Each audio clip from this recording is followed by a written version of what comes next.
Valentine's Day is coming up, so I decided to put together a quick Valentine's Day tutorial. One of my favorite things about this mold is that you can also use it for pretty much anything. So you can just put any holiday design you want on there, you can put favorite singers, you can put dad quotes or mom quotes, so it's super versatile. So I actually end up using this year round, but it's especially fitting during Valentine's Day. So you'll want this SVG from Etsy. It is from Design Studio Co-Store, and I will link it in the description.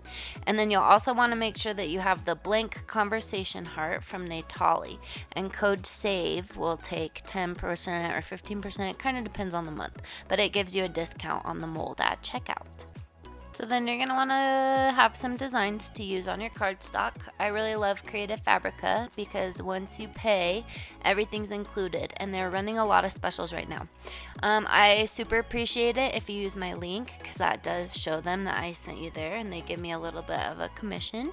But they have tons of fantastic stuff. So I just went and searched Funny Valentine, and then I went ahead and downloaded this set, and then I searched Valentine Seamless Designs, and then I just went ahead and downloaded these cute flowers to use.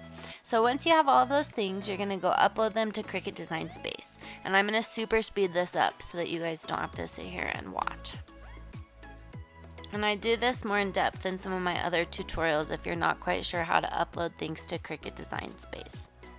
So once everything's uploaded, you're going to want to go ahead and select them and add to your canvas that you can use them. So I'm just going to make them a little smaller so it's easier to see, and then I'll show you how we get the heart piece for our conversation heart. So here's the sizing that we'll want, but make sure that you're only sizing this piece that I show you. So click on your heart. Sorry, I'm moving it all out of the way so it's easy to see. So we're clicking on the heart, we're going down to contour, and that's going to show us all the different pieces. Well, we only want that middle piece to be the piece that's left. So you can click hide all contours and then click on that piece until it's the only one that's dark. Then that's the one that you're going to want to set the width to 3.984 and your height to 3.671.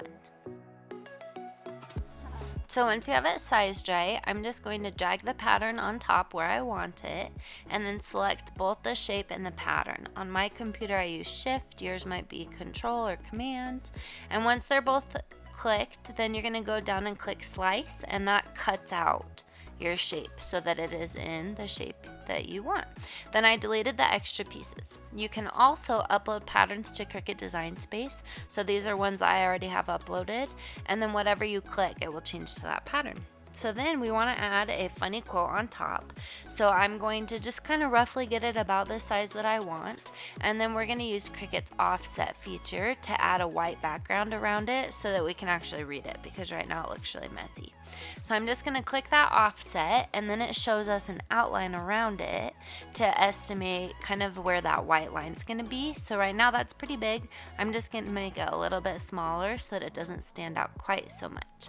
Then I change it to white, and then I like to attach them and flatten them so that they don't move around. Once that's done, you can position it how you want on the heart, and then select all of your different pieces and flatten it again. That way your Cricut just cuts around the heart and not around that pattern design that we just added to it. And then once that is flattened, you are ready to go ahead and cut it out. Then you'll put it face down in your mold, put your beads on top and bake, and then decorate, and you're all good to go. Thanks so much for watching. If you liked the videos, please like and comment.